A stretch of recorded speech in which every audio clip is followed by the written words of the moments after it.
Bener ya Kak Mel, semakin Allah mau naikin derajat kita, semakin banyak masalah bertubi-tubi sampai aku pengen bunuh diri. Tapi di balik ujian itu hikmahnya luar biasa. Bismillahirrahmanirrahim. Alhamdulillahirabbil alamin. Allahumma sholli ala sayyidina Muhammad wa ala ali sayyidina Muhammad. Assalamualaikum warahmatullahi wabarakatuh. Halo teman-teman, apa kabar? Mudah-mudahan teman-teman selalu dalam lindungan Allah Subhanahu wa taala. Amin ya rabbal alamin. Alhamdulillah, kali ini aku akan sharing lagi pengalaman sholawat dari teman-teman kita. Tapi sebelumnya, buat teman-teman yang belum subscribe, di subscribe dulu biar aku makin semangat lagi bikin videonya. Dan buat teman-teman yang punya testimoni sholawat, silahkan kirimkan testimoni teman-teman ke nomor ini. Dan buat teman-teman yang testimoninya belum aku tayangin di bulan April, dari awal ngechat aku, tolong chat ulang ya teman-teman ya, karena aku ganti HP jadi chatnya pada hilang. Kalau nggak chat ulang, kalau nggak di screen aja terus dikirim ke aku.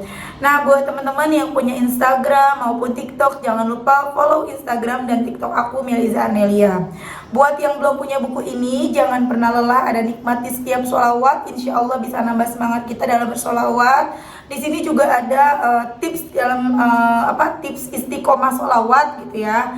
Ada juga testimoni-testimoni dari aku sendiri, dari teman-teman. Ada beberapa jenis sholawat di sini teman-teman bisa baca. Harganya 55.000, teman-teman bisa beli di Gramedia atau teman-teman bisa hubungin admin, ini nomor adminnya. Langsung aja, ini dari Mbak Fitri, tapi ini pakai nama samaran ya teman-teman.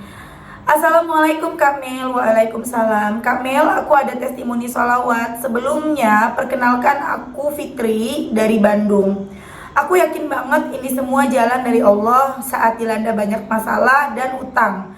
YouTube dan TikTokku selalu lewat videonya dari Kak Mel, Masya Allah. Sebelumnya aku punya utang, kalau dihitung totalnya tuh 30 jutaan, termasuk utang ke orang tua 17 juta dan sisanya pinjol yang lewat jatuh tempo dari semenjak pandemi.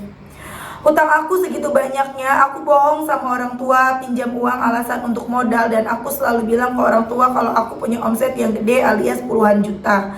Padahal untuk berfoya-foya sama pacar yang sekarang udah jadi suami. Posisi aku bohong sana sini, ke orang tua bohong, ke pasangan juga bohong kalau uang itu hasil dari bisnis aku. Padahal bisnis aku nggak jalan sama sekali waktu itu. Terus saat uangku menipis, aku langsung lari ke pinjol, salah satunya di aplikasi, dan di aplikasi yang udah terkenal ini ya. Bayar pinjol awalnya lancar, tapi makin kesini makin membengkak dan aku nggak sanggup bayarnya, akhirnya lewat jatuh tempo. Dari situ masalah mulai bertubi-tubi sampai mamaku sakit. Mungkin sedikitnya hati seorang ibu peka atau tahu sama apa yang dilakukan anaknya.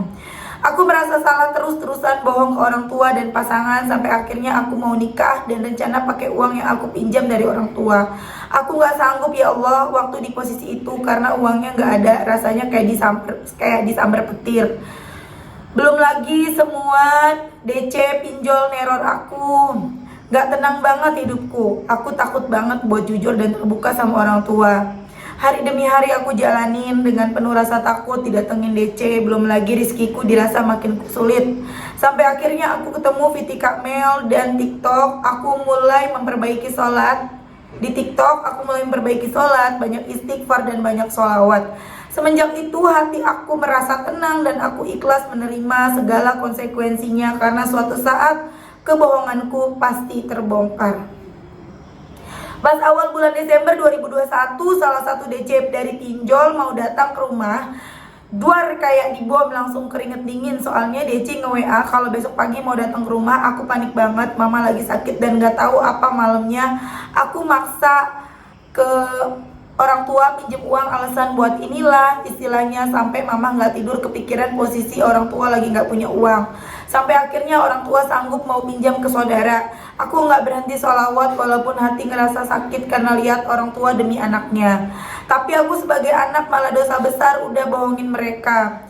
Besoknya alhamdulillah Allah mudahkan semuanya, hutangku ke pinjol lunas. Tapi di aplikasi itu masih ada tunggakan yang peleternya cuma nominalnya di bawah 500.000. Alhamdulillah itu berkah sholawat yang pertama kali aku rasakan sampai nangis. 2 minggu setelah kejadian itu, tepatnya tanggal 28 Desember 2021, mamaku meninggal dunia Kak Mel. Ya Allah, ujian yang benar-benar berat banget. Posisi aku belum bisa bahagiain yang namanya orang tua, terutama ibu. Dosa banget aku. Aku terus berdoa dan bersolawat semoga Allah melunaskan semua utangku. 10 hari setelah mama meninggal, datanglah DC dari pinjol. Aku kaget banget. Tapi posisi di rumah lagi nggak ada siapa-siapa. Negosiasi sama DC, alhamdulillah DC-nya baik banget, malah nawarin pelunasan pokoknya aja. Bunganya nggak usah dibayar. Tapi waktu itu aku lagi nggak pegang uang sepeser pun. Aku berusaha tepatin bayarnya di minggu depan. Allahu Akbar, aku terharu satu persatu utangku segera lunas. Aku mikirin gimana caranya dapat uang 1,2 juta dalam seminggu. Berusaha sampai akhirnya sehari sebelum DC datang lagi ke rumah, aku bener-bener down pasrah sampai masuk ke rumah sakit dirawat. Akhirnya aku bohong ke ayah, alasan pengen beli obat herbal harus ada 1,3 juta biar sembuh, padahal itu uang buat lunasin pinjol. Aku bohong lagi dari orang tua. Akhirnya ayah nurutin kemauan aku, itu pun pinjam uang dari saudara. Pinjolnya mau datang tapi aku cegah bayarnya mau via TF aja karena aku gak mau orang tua tahu. Setelah itu hutangku ke pinjol lunas. Terharu banget, Allah selalu baik kasih aku jalan keluar di saat aku banyak dosa. Posisi aku masih berbohong sama semua orang, berusaha belajar jangan sampai kejadian itu terjadi lagi. Alhamdulillah dari situ aku merasa lebih tenang karena aku anak bungsu. Semenjak mama meninggal aku sendirian di rumah, ayah kerja. Orang tua dari pasangan aku datang dan katanya nikah disegerakan aja. Ya Allah, bahagia campur rasa khawatir soalnya posisi nggak pegang uang sama sekali. Tapi pasangan dan orang tuanya tahu kalau aku punya uang puluhan juta. Dari situ orang tua aku setuju kalau nikah 2 minggu lagi, yang tadinya rencana bulan Idul Adha. Serasa dibom lagi. Persiapan serba mendadak, aku pasrahkan aja semuanya sama Allah. Banyak banget masalah Kamel sebelum menikah, gak bisa dijelasin lagi.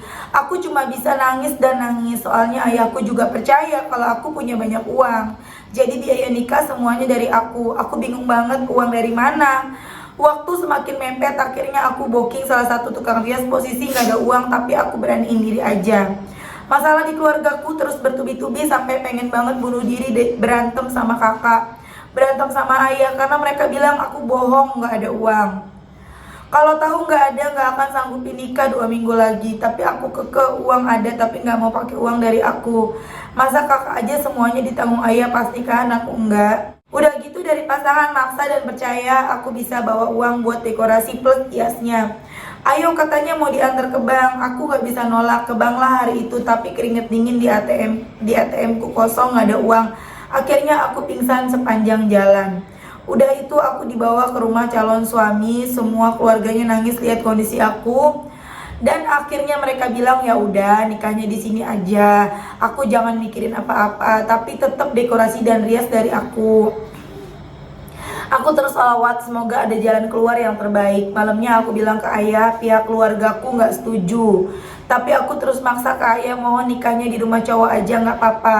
Dengan berat hati ayah nurutin dan berangkatlah ke rumah cowok, ngobrol sampai akhirnya fix nikah di rumah cowok. Digelar sederhana, yang penting akadnya sah. Merasa sedikit lega, sekarang aku tinggal mikirin dapat uang buat dekorasinya sekitar 2 juta. Karena sebelumnya biaya nikah kalau di total 25 jutaan kalau harus di rumah aku. 1 hari sebelum nikah aku minta maaf ke orang tua dan kakak, tapi masih belum bisa jujur tentang semuanya. Besoknya aku nikah tepat di akhir bulan Februari. Aku terus salawat Kamel. 2 hari sebelum nikah aku dibawa beli mas kawin sama ibunya calon suami. Aku bersyukur berapapun itu maharnya ya Kamel. Walau sederhana tapi akhirnya penantian selama 7 tahun pacaran. Atas izin Allah juga ayahku luluh gitu aja. Alhamdulillah ayahku ngusahain. Katanya dekorasi plus rias dari ayah. Dikasihlah uang sama ayah. Akhirnya aku pergi ke tempat rias pengantin sama calon suami dan ibunya. Di situ deg-degan banget soalnya calon suami plus ibunya tahu kalau itu uang hasil aku sendiri. Kamel banyak sekali kebohongan yang aku buat, tapi aku terus perbaiki sholat. Banyak istighfar, terutama sholawat setiap melakukan aktivitas gak pernah terlewat. Semoga dilancarkan semuanya dan jika suatu saat kebohongan aku terbongkar, semuanya baik-baik, gak musuhin atau ngejauhin aku. Pas di tukang rias negolah, kata ibunya calon suami, ya udah DP aja dulu 1 juta. Nah bodohnya aku, uang yang sisanya itu aku belanjain baju-baju aku dan calon suami. Aku gak berpikir panjang, padahal itu uangnya buat lunasin ke tukang rias. Hari H pernikahan alhamdulillah berjalan lancar, semua bahagia walau aku bener-bener sedih gak ada mama saat pernikahan. kan ke tukang rias belum lunas. Terus ibunya suami bilang ya udah nggak apa-apa dari mama dulu, langsung juga dilunasin saat itu. Aku cuma bisa iyain aja, sebenarnya aku berat banget kalau harus jadi utang lagi. Waktu itu ada yang kasih amplop isinya 1.100.000 dan 50.000. Aku bersyukur banget, Allah selalu baik sama aku. Pokoknya cuma itu bekal buat kehidupan setelah nikah. Aku dan suami berpikir gimana caranya, sedangkan ke orang tua suami juga ada hutang. Suami aku bilang kalau setelah nikah nggak apa-apa pakai uang yang ada di rekening aku dulu, nanti kalau udah kerja diganti. Ya Allah, rasanya nggak bisa dijelasin lagi sama kata-kata karena sebenarnya uangnya nggak ada. Oh iya, suami aku asalnya kerja, tapi semenjak pandemi dia nganggur, belum ada kerjaan tetap. Hari pertama menjadi seorang istri rasanya berdosa banget, soalnya banyak rahasia dan kebohongan yang aku simpan rapat-rapat. Aku terus sholawat setiap hari, aku berusaha menjadi istri yang baik.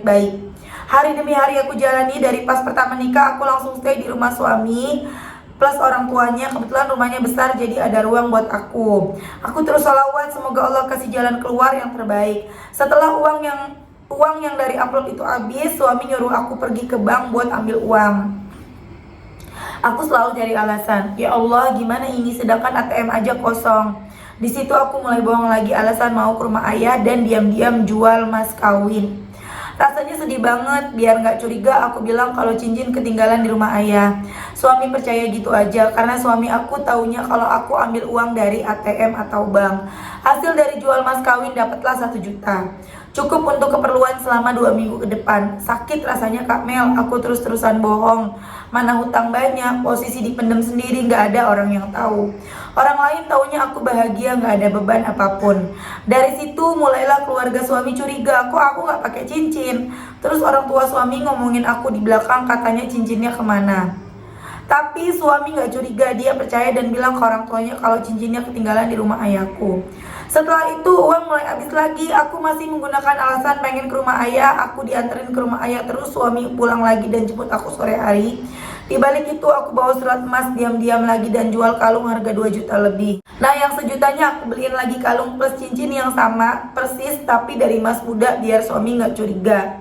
Tapi mungkin tuh suami sudah kehasut sama orang tuanya. Pas jemput aku dia kelihatan gak agak marah. Tapi dengan ayahku baik banget sampai pamit pulang seperti biasanya. Pas di jalan ditanyalah surat emas kemana. Dek, hati aku gak karuan. Pas lagi di motor aku cari-cari alasan, ada kok surat emas di lemari, kata dia jangan bohong sambil emosi. Di situ aku masih cari pembelaan kalau suratnya ada. Yang namanya hati tetap gak bisa bohong. Aku pasrah aja, kalau memang hari ini semua kebohonganku terbongkar, aku pasrah. Gimana Allah aja, karena ini memang semua kesalahan aku. Aku gak berhenti sholawat. Pas nyampe rumah suami marah, dia udah cari semua isi lemari sampai baju pun berantakan. Dia marah banget tapi aku berusaha nenangin dia. Ayo sholat maghrib dulu. Aku pun sholat maghrib dulu. Selesai sholat aku sholawat 500 kali plus surat waqiah. Masya Allah, atas izin Allah tiba-tiba hati dia luluh. Bilang jujur aja sayang, aku gak akan marah. Justru kalau kamu jujur aku seneng banget, jadi bisa perbaiki. Allahu Akbar, subhanallah, kuasa Allah, berkat salawat. Waktu itu cuma bisa bilang seperti itu. Di situ aku mulai terbuka. Tapi masih bohong. Tapi masih bohong aja. Aku bilang mas kawinnya dipinjam sama saudara, nanti dibalikin pas bulan Syawal. Suami nggak marah sama sekali, malah dia meluk aku. Ya udah nggak apa-apa, yang penting jangan kayak gitu lagi. Kalau ada apa-apa harus bicarain dulu sama suami. Entah keberapa kali pertolongan Allah sangat baik sama aku. Di saat aku banyak sekali dosa. Masalah belum selesai, hidupku dipenuhi kebohongan. Tapi semakin lama bersolawat hatiku makin tenang. Pokoknya di hati pasrah aja, kalaupun semua kebohongan terbongkar ya udah semua atas kehendak Allah. Atas izin Allah Kak Mel, berkas solawat yang aku rasakan, rezeki selalu ada, persediaan dapur selalu penuh, entah gimana caranya. Allah kasih itu tapi aku ngerasa Allah kasih rezeki nikmat yang luar biasa, selalu makan enak padahal uang pas-pasan. Terus suami makin baik, dia selalu bilang kalau misalnya dari rekening kamu gak ada uang gak apa-apa, jujur aja. Biar makin semangat aku cari uang. Kalau kamu mau bantu ya gak apa-apa, kita sama-sama. Dari situ aku mulai terbuka dan di hati aku selalu merontak, aku harus jujur. Sedikit-sedikit jujur, Masya Allah suami aku gak marah sama sekali Kak Mel. Yang ada dia makin sayang ke aku. Terus minggu kemarin aku ke rumah ayah, aku bicara terus terang kalau aku belum bisa ngembalin uang yang pernah aku pinjam. Masya Allah, ayahku bilang gak apa-apa nak, jangan dikembalikan. Itu hitung-hitung, itu uang dari ayah buat biaya nikah kamu. Tapi bapak cuma minta 6 juta aja, soalnya itu uang warisan dari orang tua bapak. Terus hutang ke orang tua suami pun gak apa-apa, itu katanya gak usah diganti. Aku gak habis pikir atas izin Allah, berkat sholawat, nangis banget. Dibalik semua ujian, ternyata kalau kita mau terus terang jujur, Allah pasti kasih jalan yang terbaik. Perjuangan banget, bener ya Kamil. Semakin Allah mau naikin derajat kita, semakin banyak masalah bertubi-tubi sampai aku pengen bunuh diri. Tapi dibalik ujian itu hikmahnya luar biasa. Diperbaiki sholat, banyak sholat, tahajud, istighfar, zikir, dan sholawat yang tiada henti. Dan sekarang hidup aku jauh lebih tenang. Hutang yang tadinya hampir 30 jutaan, sekarang sisa kurang lebih 6 jutaan. Hutang ke pinjol yang jutaan pun lunas semua, walau masih ada hutang peleter, itu pun sisa 160.000 lagi. Aku bersyukur banget Kak Mel, walau hutangku belum lunas semua, setidaknya sudah mulai berkurang. Sekarang hati aku benar-benar tenang, terus udah mulai ceria lagi. Biasanya suka murung, gak semangat. Oh iya, uangku kemarin sisa 40.000, gas mau habis, udah gitu kuota juga mau habis, posisi gak ada sama sekali pemasukan uang. Aku pasrah aja sambil sholawat. Di hari itu juga uang nambah 150.000, jadi pegang 190. Pertama di saku celana suami nemu 50.000, selebihnya suami disuruh antar jemput, dan Masya Allah suami dikasih 100.000 katanya buat bensin. Semenjak sholawat, apa yang aku mau pasti dikasih sama Allah, dan rezeki ngalir gitu aja. Yang penting kita serahin aja semuanya sama Allah, dibarengin usaha, dan harus yakin kalau pertolongan Allah itu nyata. Aku juga bersyukur banget bisa ketemu sama video-video Kak Mel. Aku termotivasi sama Kak Mel dan orang-orang yang sudah merasakan dahsyatnya sholawat. Mudah-mudahan aku bisa lebih baik lagi, dan itu semua pelajaran hidup yang paling berharga buat aku. Gimana pun juga tidak akan ada kebohongan yang bertahan, semua pasti akan terbuka dengan sendirinya. Makasih banget Kak Mel udah mau baca testimoni aku. Semoga Kak Mel selalu dilindungi Allah dan Kak Mel keluarga sehat selalu. Amin. Masya Allah, berawal dari kebohongan akhirnya terus menerus bohong. Jangan diulang ya Mbak, meski pahit jujur lebih baik. Jangan ninggalin sholawatnya ya. Semangat selalu. Ya Kak Mel, serasa hidup gak hidup kalau terus-terusan dan dalam kebohongan. Alhamdulillah sekarang sudah mulai berani terbuka dan jujur. Soalnya lihat Viti Kak Mel benar-benar termotivasi juga. Aku harus jujur apapun konsekuensinya biar semuanya lancar. Masya Allah ya teman-teman, itu tadi testimoni dari Mbak Fitri, lumayan panjang sampai 19 menit aku baca. Mudah-mudahan kalian termotivasi, mudah-mudahan ini juga jadi pelajaran buat teman-teman. Sebenarnya ini bukan satu, menurut aku gini, kenapa Mbak Fitri itu harus berbohong gitu, kenapa Mbak Fitri harus takut, padahal ini bukan kesalahan loh. Kesalahan itu kalau Mbak Fitri misalnya